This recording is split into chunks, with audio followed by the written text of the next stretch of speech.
आज या राज्यामध्ये ज्या पद्धतीने कारभार चालू आहे सभापती महोदय,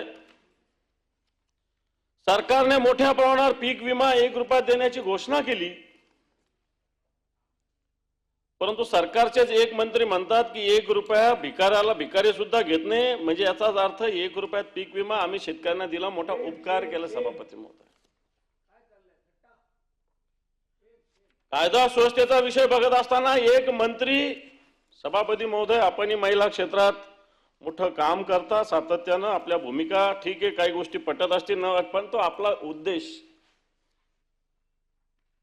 एक महिलांना न्याय देण्याचा असतो, हे मानलंच पाहिजे।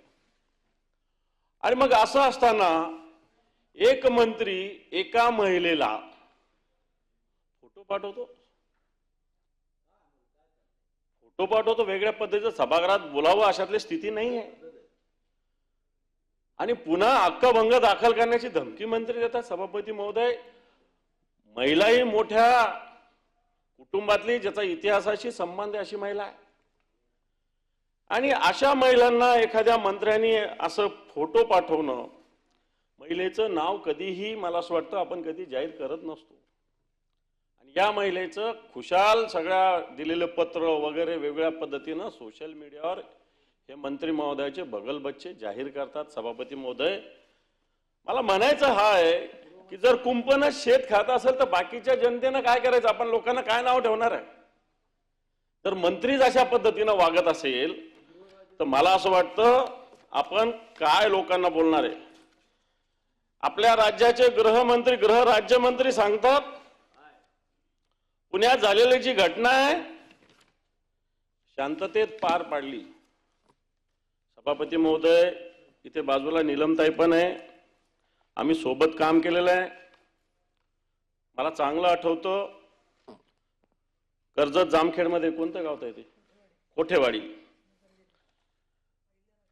ताईंनी काय लढा उभा केला होता, तुम्ही अनेक विषयात वाचा फोडले, परंतु जर मंत्री असं वागत असेल तर राज्यपाल एवढ्या घोषणा करतात, राज्य एवढ्या प्रगतीच्या दिशेने जाणार असं आपण म्हणतो, जर मंत्रीच जर अशा पद्धतीनं कुंपणच जर शेत खात असेल तर मला असं वाटतं ही प्रगती, भौतिक प्रगती आपली काय कामाची, हा माझा प्रश्न आहे। आपण सभापती महोदय, राज्यपाल म्हणतात माझं राज्य, तर त्यांचं राज्य असं चालू आहे,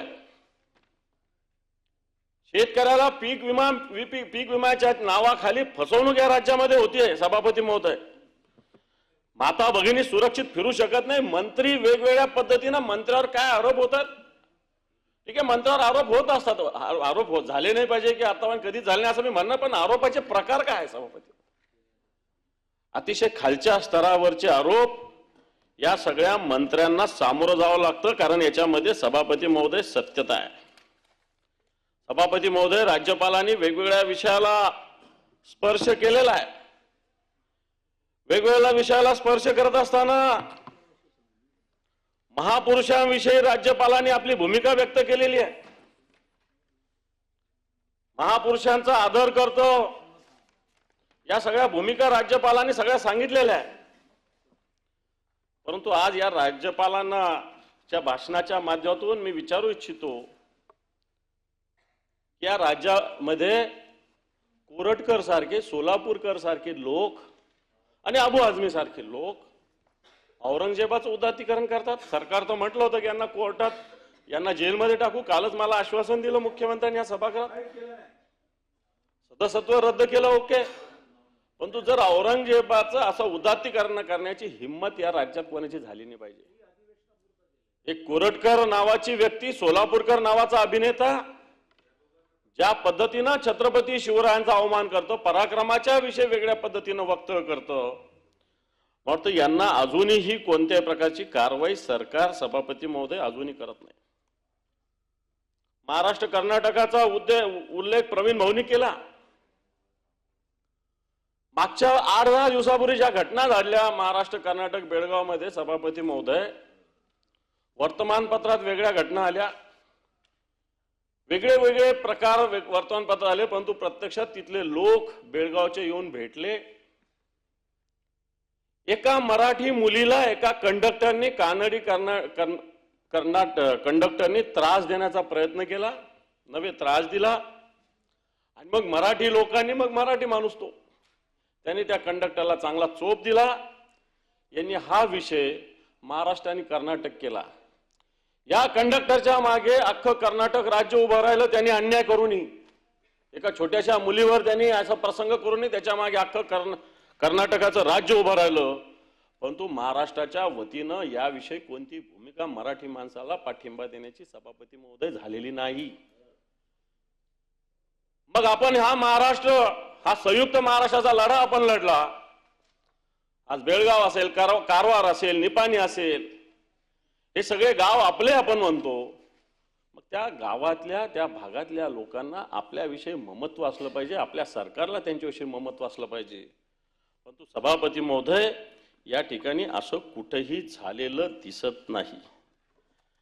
सभापती महोदय, सरकारने मोठ्या मोठ्या घोषणा, माझं सरकार हे करणार, माझं सरकार हे करणार असं म्हटलेलं आहे.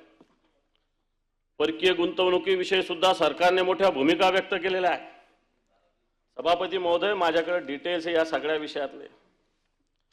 परकीय गुंतवणूक दावोसला आपलं सरकार जातं, दरवर्षी जातं, मोठी गुंतवणूक झाल्याची घोषणा करतं.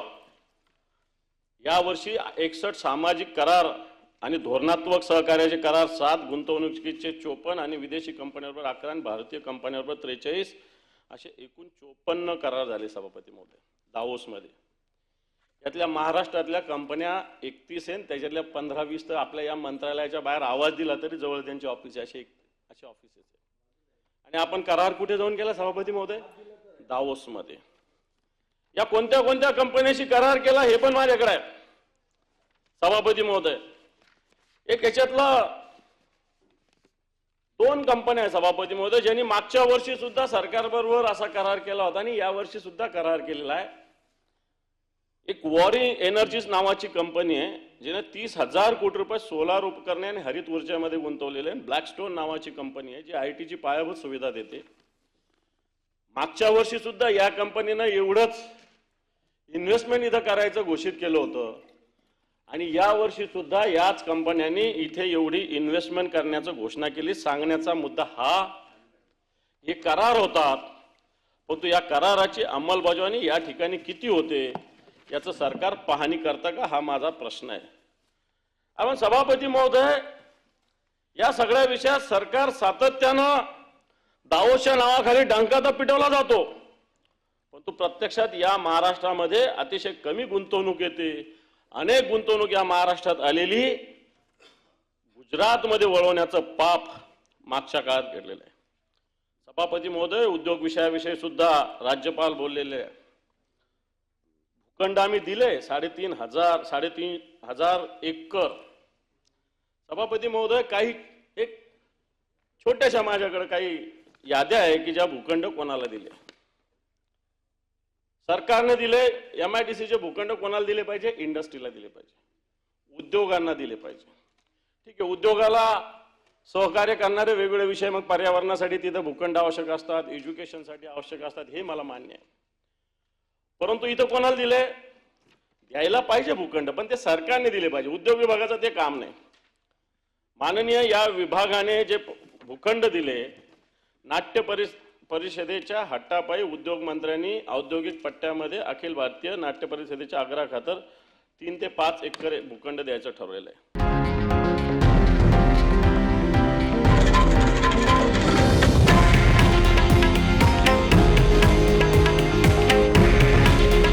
हे आहे देशातील नंबर 1 न्यूज नेटवर्क आणि आपण पाहत आहात TV9 मराठी.